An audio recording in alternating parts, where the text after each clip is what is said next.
un buen tema para empezar a hablar es fin de año. Ahí estamos parados sobre fin de año.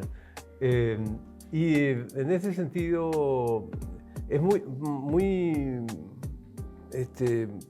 sintomático y capaz que muy humano el hecho de que fin de año conjugue al mismo tiempo alegrías y tristezas, capaz que más traducidas en angustias, ¿verdad? La gente siente angustias en estos tiempos. Así mismo, pasa que realmente cuando llegamos a fin de año normalmente es como que la gente está un poco más emotiva, ¿verdad? Por montones de factores que hace que de repente se sienta en forma, te voy a decir, alterada, ¿verdad? Claro. Por ejemplo, es en el momento en el que cada uno se sienta y empieza a pensar cuáles son las metas que cumplí, cuáles fueron los objetivos que cumplí. Y a veces hay como que ciertos factores o ciertos patrones que de repente uno no logra impactar, ¿verdad? Entonces claramente genera una reacción, ¿verdad? Emotiva y genera una angustia, ¿verdad? Y más que nada que en esta época realmente estábamos como muy sobrecargados, ¿verdad? Por todo lo que son los eventos, despedida del año, graduación, viajes, los chicos que dejaron de ir al colegio, ¿verdad? Que hoy en día ya hay que regular sus horarios, qué van a hacer, qué actividades le vamos a... Porque viste que hay también de repente situaciones de chicos que requieren algún tipo de ayuda extra, ¿verdad? Entonces como que hay que organizar todo, el trabajo, hay que cumplir con todo lo que es para finalizar el año. Así es. Los regalos, las compras, es como que cobraste tu aguinaldo y al final tu aguinaldo ya estaba todo destinado durante el año, ¿verdad? Entonces, todo lo que nos impone la sociedad de consumo también. Sí, de consumo, ¿verdad? Porque es como que de repente vos pensás, ¿verdad? Desde el principio de año, bueno, con mi aguinaldo voy a comprar X cosa, ¿verdad? Entonces, como que tantas cosas planeaste con tu aguinaldo. O sea, hay una batería de cosas que yo no puedo dejar de tener a fin de año y que insume esfuerzo monetario y estrés, ¿verdad? Desde la sidra hasta el cuernito de reno en el auto. Claro, es que todo, es una cosa más estúpida que he visto, pero bueno, pero hay también otro asunto que suelo ver, que es el tema de que las memorias se exacerban, o sea, cuando hubo un hecho traumático, un fallecimiento, una historia así, esas memorias se exacerban a fin de año también, ¿verdad? ¿Sabes qué pasa? Realmente es como que, así como estuvimos hablando previamente, la sobrecarga más las situaciones emocionales, ya sea la pérdida, la separación, el fallecimiento de algún familiar o algo que uno como que no está contemplando, ¿verdad? Y más todo lo que implica el cierre del año genera en la persona un nivel de estrés. El estrés, ¿qué es lo que hace? Eleva el cortisol. Y al elevar el cortisol, que es una de las hormonas del estrés, ¿verdad? Entonces, allí automáticamente afecta el lóbulo frontal. Y el lóbulo frontal es el encargado de la memoria, organización, el tema del equilibrio emocional. Entonces, la memoria permanente, ¿verdad? Así porque mismo. Hay otro lugarcito que se ocupa de las memorias más inmediatas. Sí, ¿verdad? así mismo. Nosotros trabajamos mucho con el tema de las redes sociales, los videitos que se quedan por acá y se olvidan 2 minutos después. Se olvidan en 2 minutos, claramente. Sí. Ahora, dentro de eso también suelo escuchar con frecuencia que la gente habla de una especie de... para describir los casos de angustia y después de depresión probablemente, no sé si es la secuencia, ¿verdad? Pero describen como que estuvieron actuando, estuvieron durante mucho tiempo no siguiendo su rutina, no admitiendo esas situaciones hasta que de pronto ese escenario se derrumba, ¿verdad? Ese suele ser el camino, ¿no? Sí, así mismo. Es como que la negación, sería en un término así psicológico, es la negación, y después llegar a la aceptación. Y cuando llegas a la negación, es como que vos no aceptas el escenario. Eso pasa en situaciones de fallecimiento, diagnóstico de alguna enfermedad, alguna separación, pérdida, ¿verdad? Suele pasar ese tipo de emociones, ¿verdad? Generan una emoción que genera mucha angustia, ¿verdad? Entonces, Entonces, de repente cuando te cae la ficha, ahí Exacto, es cuando exacto. tipo la persona, más o menos le decimos, se desploma y llega a un punto en el que tiene que empezar a procesar esa información y empezar a trabajar por repuntar o por reponerse. Claro, que capaz que también, no sé si es así, ¿verdad? Pero capaz que también la sociedad no te admite tan fácilmente estar con un problema así de angustia o de estrés, de estrés que es casi más, vos explicás más fácilmente que estás con un estrés en la oficina, pero capaz que explicás con más dificultad que estás con una situación más rotunda, ¿verdad? Como una situación de depresión. Sí, la verdad que es un tema muy sensible, pero es un tema que es importante que toquemos, ¿verdad? Como yo siempre digo, nadie está en mis zapatos, nadie sabe lo que yo estoy pasando, nadie sabe lo que yo estoy atravesando, y muchas veces hay situaciones que probablemente yo estoy viviendo en mi vida personal que a mí me está alterando, ¿verdad? Emocionalmente, y claro, afecta mi desenvolvimiento normal, y probablemente me ven así como más bajón, me ven un poco más afectada emocionalmente. Entonces te dicen, che, no puedes estar así, ¿qué necesidad? O sea, ¿por qué? Pero ¿qué pasa? Todo depende también del recurso de afrontamiento, de la estrategia de afrontamiento que cada persona desarrolla a lo largo de su vida, ¿verdad? Por eso es que es muy importante que nosotros, los adultos, como padres, los que tenemos hijos, ¿verdad?, tratemos de darle esa oportunidad a los chicos de que se frustren, de que fracasen, de que les vaya mal. Y cuando eso pase, no ir a vení te ayudo o tal cosa, dejar que el chico se desenvuelva y que haga su proceso, y que ese chico aprenda la estrategia o cómo sobrellevar una situación, porque si de chico no aprendemos, cuando llegamos a ser adultos no vamos a lograr un equilibrio. Entonces eso obviamente nos quedamos así tipo atados, entonces no sabemos cómo afrontar, ¿verdad? Ni de qué agarrarnos. Y a veces cantidad de historias, Liz, de chicos que, el famoso chico que fue el primer alumno del primer grado hasta el sexto año, y que de pronto tuvo dificultades con la vida, digamos, ¿no? O sea, vos esperabas que encontrarle 10 años después siendo astronauta, pero no, porque vivís de alguna manera, el éxito o el bienestar permanente o la meta lograda fácilmente es un problema.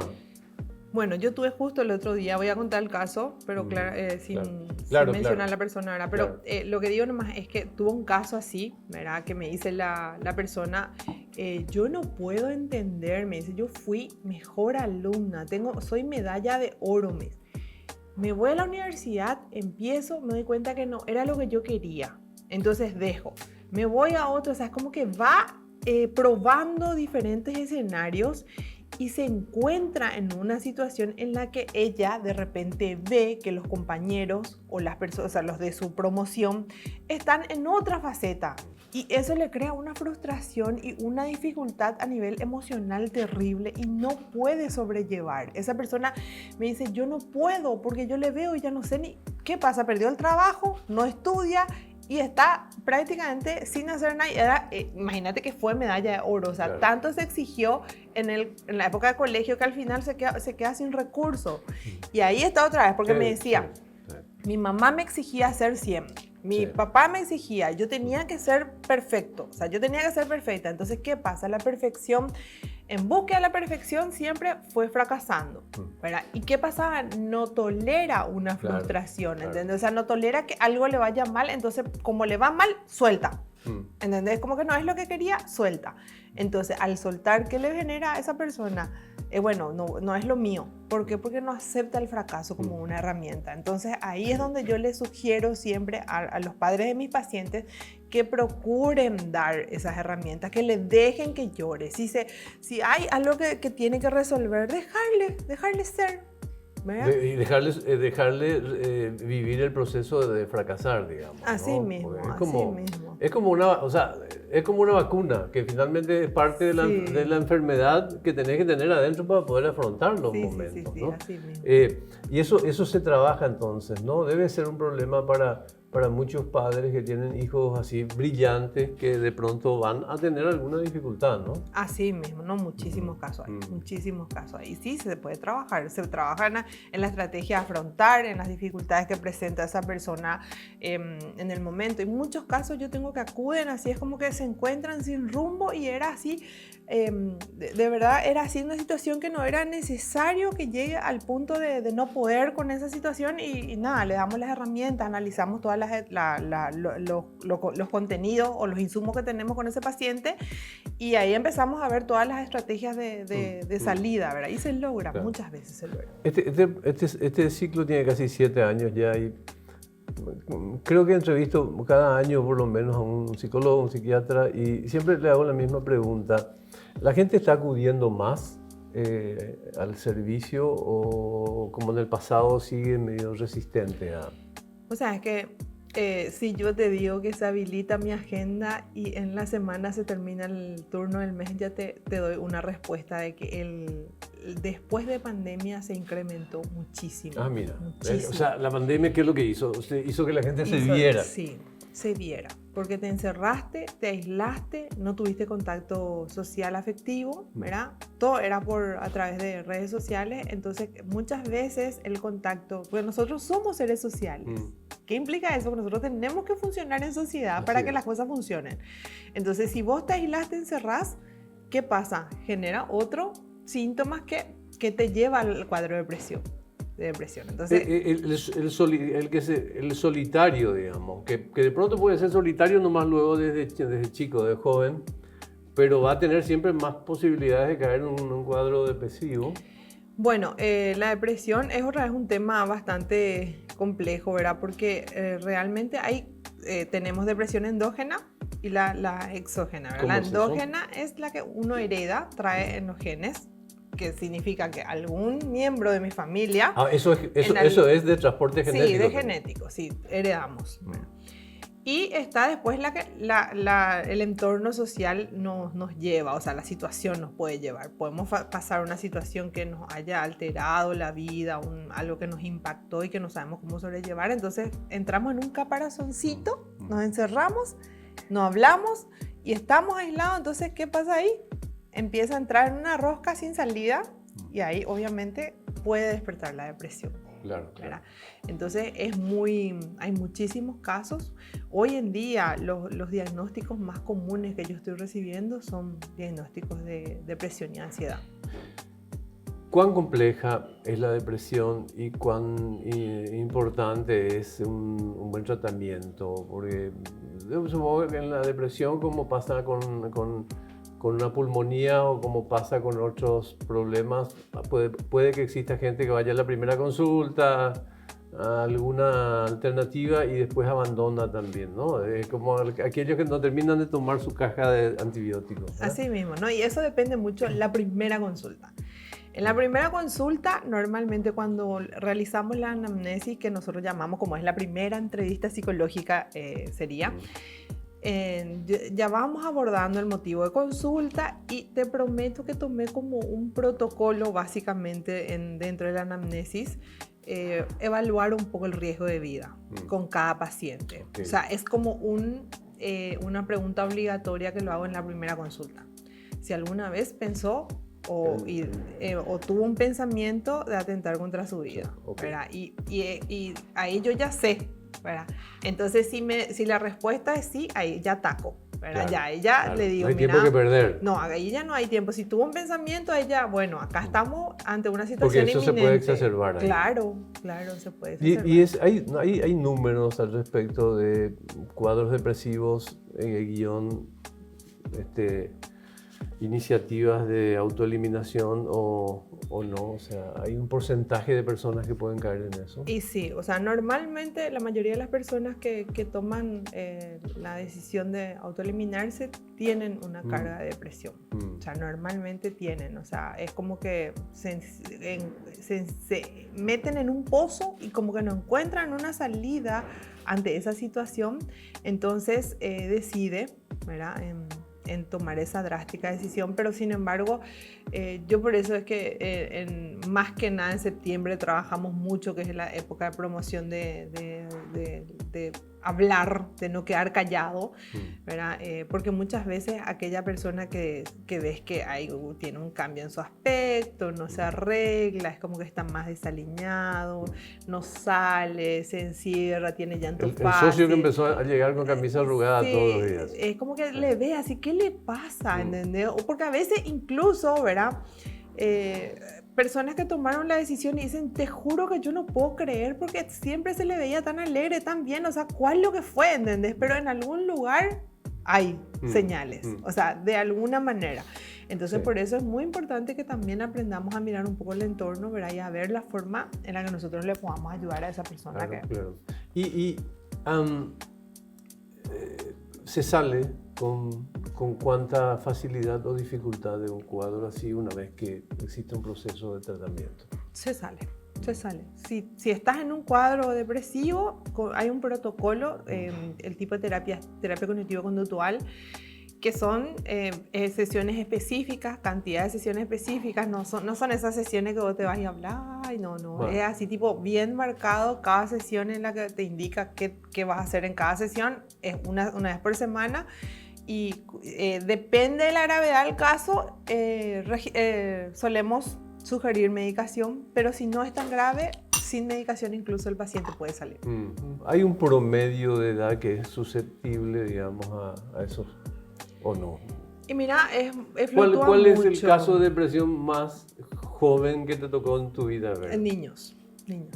Hay cuadros, hay niños. ¿Y cómo se detecta un cuadro que va más allá del diagnóstico del padre, de decir, che, está triste, seguramente no sé qué cosa nomás? O sea, ¿cómo sabes que eso es un cuadro depresivo que está en... Ahí suele conjugar mucho el equipo familia, escuela, entorno, ¿verdad? Entonces, como que si la escuela está viendo ciertos factores, porque normalmente allí es donde ya se identifica, ponele, como una respuesta de que algo está pasando. Entonces, suelen sugerir, ¿verdad?, a los padres que acudan o que le lleven.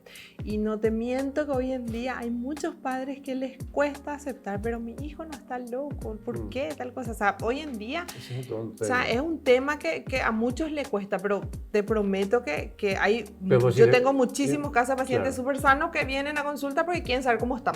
O sea, tipo, vienen para evaluación. Eso te decía, imagínate lo que era mi generación al respecto de eso, ¿no?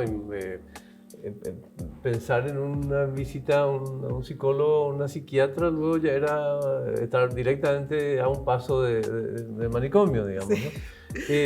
Pero digo, entonces primero hay una cultura de mayor aceptación de que esa es una alternativa médica como cualquier otra, digamos, así, ¿no? Mismo, incluso muchas veces los médicos mismos ya van dirigiendo, ¿verdad? Y le explican porque a veces también, como te digo, es como que hay mayor aceptación gracias a todo el impulso que da toda la sociedad, ¿verdad? Y es como que se está normalizando y tenemos buena aceptación hoy en día, incluso ya se vuelve como una necesidad. Claro. Solo para salir del tema fin de año y entrar a una cuestión, a otras cuestiones, ¿qué le sugerirías a la gente que está estresada porque están permanentemente debatiendo en su cabeza las ecuaciones sobre si voy a alcanzar a tener la guita para comprar las cosas, si no voy a satisfacer, si voy a tener el Papá Noel que baja la chimenea? Te juro que son temas que son bastante relevantes por la sociedad de consumo, ¿no? Así mismo, el regalo, la vestimenta. Bueno, y realmente uno es que las expectativas o las necesidades sean reales y alcanzables, ¿verdad? Porque si vos sabés que no podés generar, ¿verdad?, o no vas a tener para cubrir esa necesidad, la aceptación, ¿verdad? Entonces uno aprender también a modular y a decir no es una de las herramientas más importantes, ¿verdad? Porque como siempre los adultos dicen, uno no tiene que extender su pie más largo de su sábana. Claro. Esa frase, ¿verdad? Entonces es como que aceptar, ¿verdad?, de las cosas que uno puede y programar sus actividades o todo su enfoque a partir de ahí, ¿verdad? De que realmente sea algo que se puede cubrir o algo que se puede dar. Esto me lleva, no tiene nada que ver, pero con fin de año, pues me lleva a otro tema parecido, que es el tema de sobre regalar, que se da mucho en los padres, ¿verdad? Que llenar de regalos a un niño y compañía.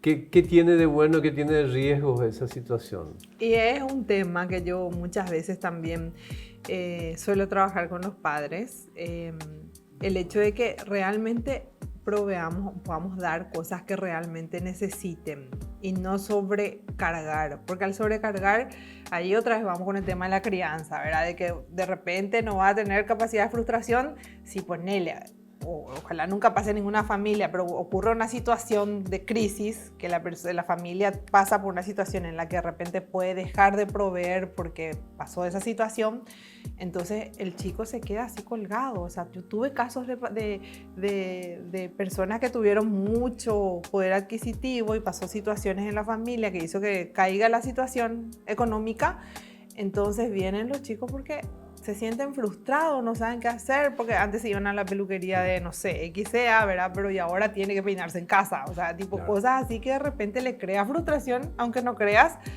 al joven y no cuenta con una herramienta y no sabe tolerar, porque ahí está la dificultad de tolerar porque no le das las herramientas.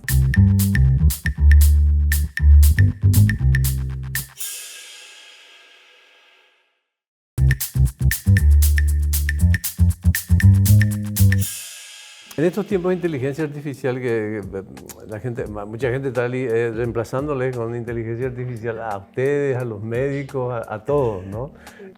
Alguien me decía, no, yo ahora los resultados de mis análisis ya no me voy de vuelta a mi médico. Bueno, digo, así como cada tiempo, el tiempo de la pandemia era el tema de reinventarse y compañía, una de las cosas que más estoy encontrando en toda la literatura es el tema de combatir el repensar, ¿verdad? La fijación en relación a un tema, fundamentalmente cuando se tiene relación con estos cuadros que hablamos, ¿no?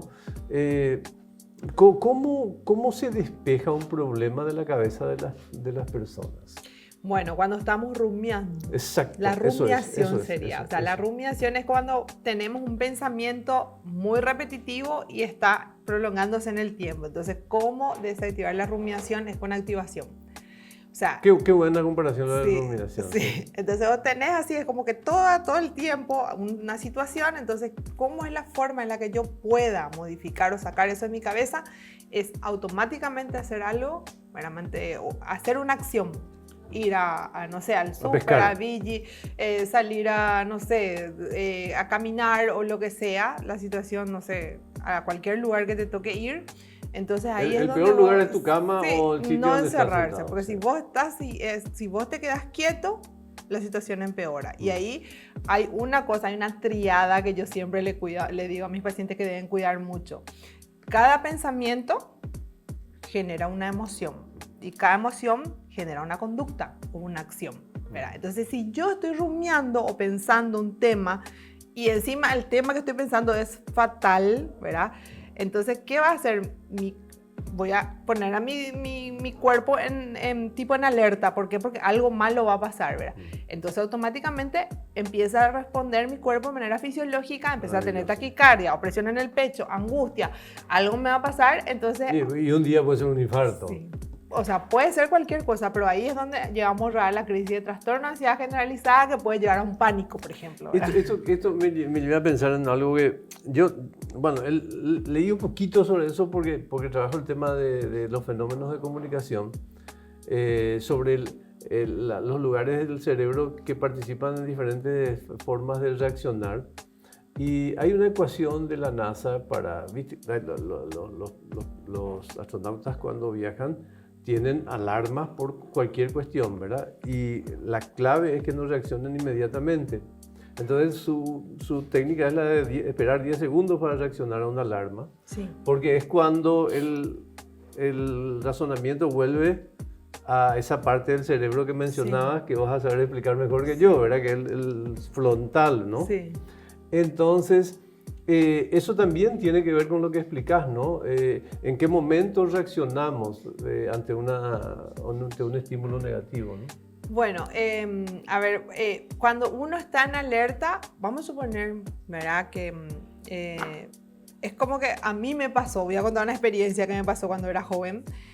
Yo siempre dije, por ejemplo, que el día en que a mí me asalten, yo no sé, voy a, tipo así comentando en grupo, yo voy a entregar lo que yo tenga, ¿verdad? No importa, ¿verdad? Un día me voy caminando, tenía mi celular en mi mano, ¿verdad? Me cruzo con dos señores, los señores me miran atentamente, yo miro, así me llama la atención y medio guardo mi celular, ¿verdad? Entonces me doy la vuelta y veo que giran en la esquina, ¿verdad?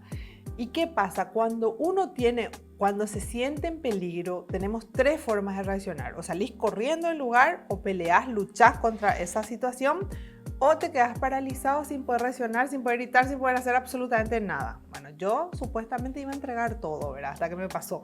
Entonces me atacan, ¿verdad? Vienen con una pistola y ¿qué pasó ahí? Se activa un mecanismo que se llama lucha-huida, ¿verdad? Ese mecanismo lo que hace es el cerebro percibe que vos estás en riesgo, en milésima de segundo informa a las glándulas suprarrenales, ¿verdad? Las glándulas suprarrenales liberan adrenalina y ahí ya el cuerpo activa, ¿verdad? Y hace lo que hacían hace 2000 años. Sí, entonces, ¿qué pasa? Por más de que vos decís, yo voy a entregar, no tenés idea de cuál va a ser tu reacción. ¿Qué pasó? Que la que iba a entregar todo se peleó como nunca, entonces me peleé, luché y cuando ya vi la pistola en el cuello, ahí es como que me cayó la ficha. Ahí están los de los 10 segundos, ¿verdad? Llegaron los 10 segundos. Los 10 segundos me cayó la ficha sí. Y dije, ops. Y ahí le pasé, ahí tomé conciencia, ¿entendés? O sea, ¿qué pasó antes? Fue una reacción impulsiva, ¿verdad? Y cuando llegaron los 10 segundos que decís, entregué mi celular, ¿verdad? O sea, es como que eso lastimosamente en el momento no se puede prever o prevenir, por más de que yo hoy día ojalá no pase, ¿verdad? Pero salvo que tengas un entrenamiento como una especie de protocolo como estos de astronautas, ¿verdad? Que saben que tienen que actuar así. Claro, ¿verdad? Si ya están preparados. Sí. O sea, pasa que eso pasa de manera por impulso, Sí, ¿verdad? Pero sí, si vos estás entrenado, ¿verdad? Y sabes que vas a pasar por una situación así, te puede pasar esto, es como que ya vas preparando, entonces tu cerebro ya está percibiendo de que puede pasar esa situación, entonces ya toma con calma. Sí. A propósito de tomar con calma, ¿cómo reacciona, digamos? Porque es un asunto de estigma muchas veces el tema de... Voy a mencionar por única vez la peor expresión, la locura, ¿verdad? Que es el tema de... Hay una persona con ese problema y genera estigma, aislamiento, supongo que problemas en la familia. ¿Cuán complejo es ese asunto de la relación social con un problema mental? Y suele ser un tema... De esa categoría. Sí, digamos. De esa categoría suele ser un problema. Genera mucho estrés, no solo en la persona, sino en el entorno también, ¿verdad? Porque es como que la familia no sabe cómo hacer para manejar y pierden el control. Es como que, bueno, ya no sé qué hacer y le dejan ahí, ya viste así, es como que... Se sienten atados y claro, te sentís atado y mucho pasa por las personas que no solo en cuanto a eso, sino que están metidos, por ejemplo, en la drogadicción, ¿verdad? Que ya perdieron, están totalmente perdidos y es como que necesitan de eso y genera una frustración porque después a nivel familiar ya empiezan a tocar cosas de la familia, venden cosas y genera un desequilibrio no solo en el entorno, sino que también en el contexto, porque ya se vuelve un riesgo también para la sociedad. Y son dos temas que para mí son fundamentales. El problema, el asunto mental, voy a usar la expresión, ¿verdad? La enfermedad mental concretamente en su más intensa categoría, que genera a veces la necesidad de una internación, ¿verdad? Y el tema de las drogas. Quiero hablar de esos dos temas finalmente que me parecen fundamentales, ¿verdad? Todas estas políticas históricas al respecto de la reclusión de las personas, hoy en día es como el último recurso, ¿no? ¿Y cómo se administran esos tiempos? Y realmente es el último recurso siempre, ¿verdad? Es como que cuando ya perdiste todo, ya quemaste todas las etapas, probaste hablando, terapia, psiquiatra, o sea, viendo todos los recursos, y cuando ya perdés el control es la internación, ¿verdad? Y el tiempo depende mucho de la evolución del paciente, O sea, de la situación del paciente o de la condición que tenga el paciente, ¿verdad? Y eso ya de repente la persona que le está conteniendo, trabajando, va a evaluar, depende de su evolución, para su reinserción a la sociedad. Una de las cuestiones así que está como es un cliché es que muchas personas piensan que estar en esa situación es irrecuperable, o sea, ya no vas a volver, digamos. Hay procesos de restablecimiento que pueden ser demostrables, ¿verdad? Sí, muchísimos casos de personas que estuvieron en una situación, después son personas normales, o sea, sin problemas, o sea, con todo lo que implica ya la evolución de lo que vivió, ¿verdad? Pero sí, pueden restablecer y vivir. Porque forma parte del folclore pensar que esos lugares empeoran, digamos, a las personas. Claro, todo depende del lugar donde también, va, ¿verdad? Porque si te vas en un lugar donde las condiciones como que un poco más complicadas, porque lo ideal es siempre que si te vas a ir a una situación así, que haya un equipo multidisciplinario que esté conteniendo y trabajando por la recuperación de aquella persona, ¿verdad? Entonces, si es que hay una recuperación, hay un equipo multidisciplinario que está dando este soporte, puede, sin problema, recuperar. ¿Y cómo hemos avanzado respecto de eso en nuestro país? Tanto en el nivel privado como en el nivel público. Y estamos con un déficit. O sea, realmente, primero en el nivel público estamos un poco con una carencia, ¿verdad? Y a nivel privado el costo es bastante elevado, que muchas veces también para muchas familias cuesta. Genera exclusión, sí, digamos, en base a las posibilidades económicas. Mismo, por el costo. Sí. Y de cualquier manera, ¿en qué momento? Esto debe ser un proceso, ¿no? En que las familias tienen que administrar. ¿Hay alguna recomendación que sirva para que las personas no lleguen a esa circunstancia, digamos? ¿Qué hacen los familiares para tener una actitud de mayor calidad en relación a la prevención de un empeoramiento? Así mismo, y lo ideal es siempre identificar a tiempo y atacar a tiempo. Dos síntomas de un caso que podría evitarse en su agravamiento porque pillaste que algo está pasando. Y de repente el encierro, en caso de los cuadros depresivos, en caso del consumo de drogas, verle realmente que ya está, lo ideal es cuando arranca, ¿verdad? Cuando ves que algo te suena por ahí, o escuchas o ves ciertas situaciones, es ideal atacar ahí. O sea, porque si vos identificas a tiempo, puedes cortar. Pero una vez que creas una dependencia o hay como una necesidad de consumo o de situación de riesgo, es un poco más complejo. Esto supongo que tiene también sus consecuencias para el núcleo familiar, ¿verdad? Supongo que es muchísimo estrés y sí, gasto, supongo también. Gasto. Hay casos de personas, por ejemplo, que tienen algún familiar que está metido en situación de drogas, por ejemplo, que se van presos porque, no sé, le encontraron tocando cosas, porque realmente vos le evaluás al chico y el chico es sano, o sea, en su condición de... sano entre comillas, ¿verdad? Sí. Pero en su condición de consumo es donde se desequilibra, ¿verdad? Y vos le mirás así, pero entendés que es difícil comprender y se va y genera, tenés que pagar abogados en ese caso, ¿verdad? Y todo lo que implica una vez que entran en el proceso judicial, ¿verdad? Entonces... ¿Y cómo es una tarea con un chico de 17, 18 años que está empezando con eso y que es el versus entre tu tarea profesional y la adicción, que no tiene que ver con su voluntad siquiera, ¿no? Así mismo, y acudir a un profesional. Y lo ideal siempre es que sea especialista en adicciones, ¿verdad? Porque esos son los que encaran exclusivamente la condición y ya lo tratan como para poder sobrellevar eso. Eso de ser especialista en adicciones, o sea, ¿qué plus es? O sea, ¿qué tiene con qué aporta, digamos? Y uno que cuenta con más herramientas. Okay. Yo, por ejemplo, soy psicóloga clínica. Yo trabajo todas las patologías sin problema, pero yo no trato adicciones. O sea, si viene un paciente con cuadro, con situación de drogas, por ejemplo, yo derivo a otro profesional, ¿verdad? Porque puedo tratar, pero no cuento con las herramientas, voy a ser negligente al aceptar porque yo sé que puedo ayudar en cierta forma, pero no como debería. Entonces, ahora, si en el país no contamos con un profesional, ahí cambia, ¿verdad? Es como que vamos a buscar la estrategia, pero va a costar más.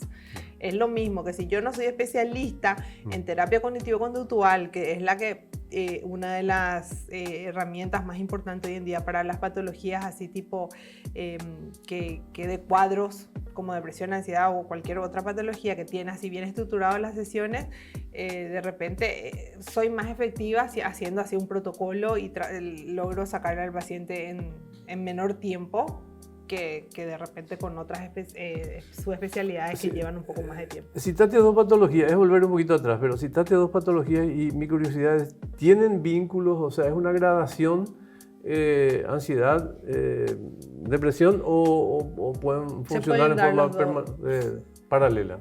Se puede dar de forma paralela, es decir, que yo puedo sufrir depresión y no ansiedad, pero hay muchos cuadros que son combinados, de pacientes que se encuentran con ambos diagnósticos.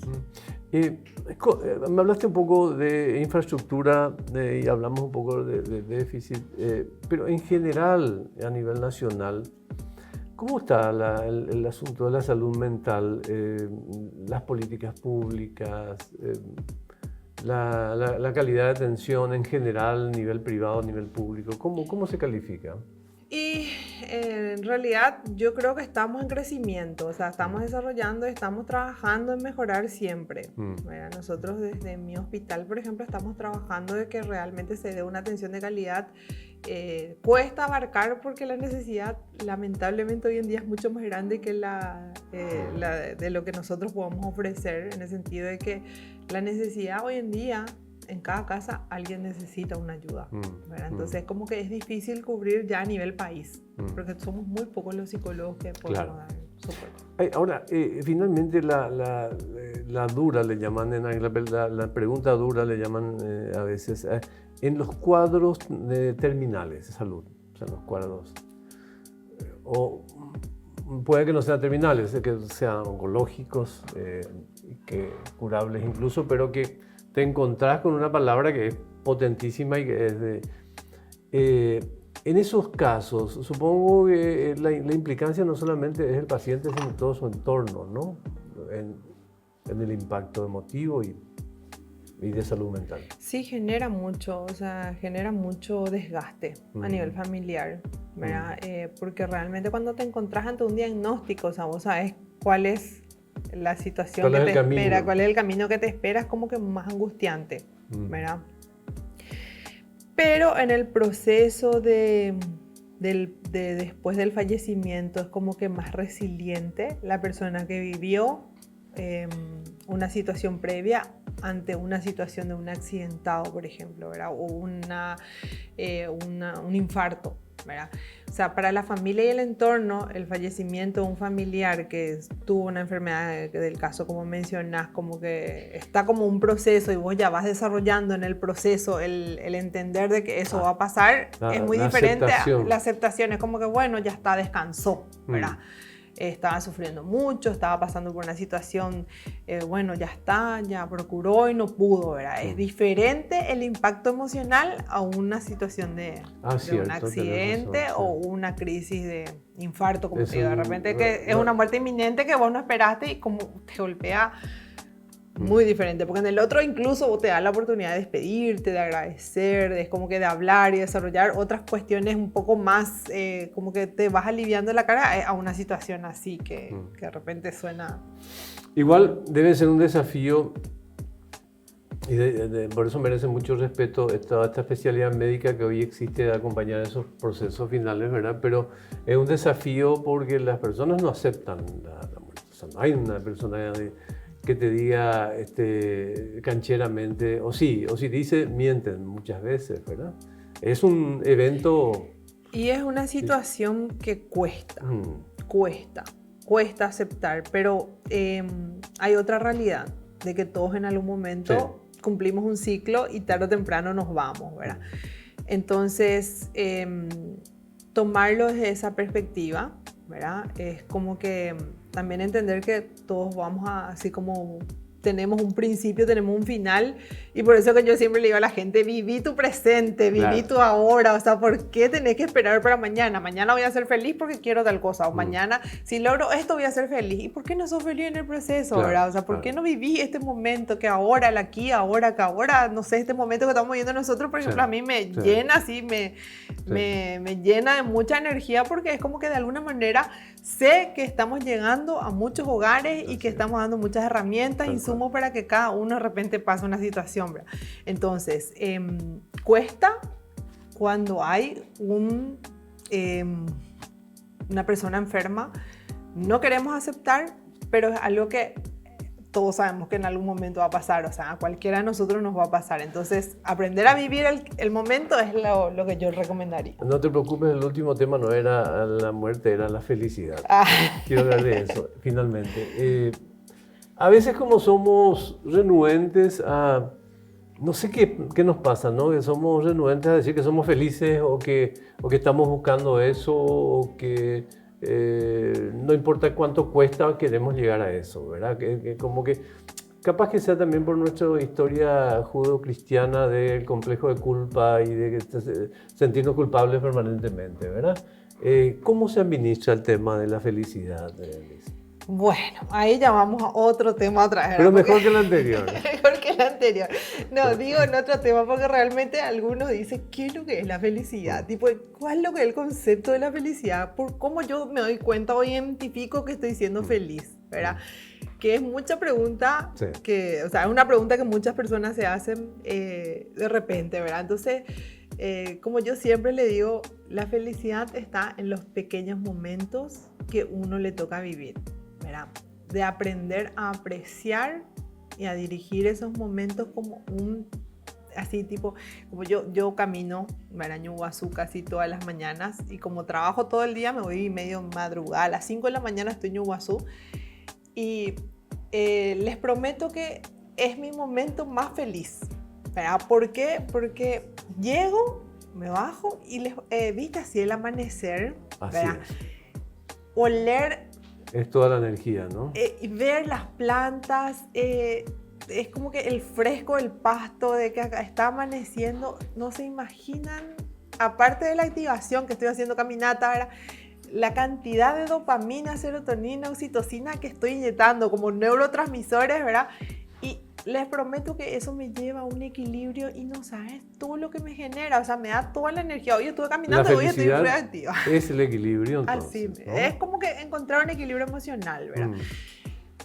No todo es constante, hay momentos, o sea, yo no te digo que a mí me pasan momentos que yo también me siento así bajón y lloro y paso situaciones emocionales también que a mí me afecta, ¿verdad? Pero trato de vivir los instantes o los momentos de la mejor manera para que yo pueda también encontrar como el estímulo para sentirme bien. Bueno, feliz fin de año. Igualmente. Gracias. Muchísimas gracias.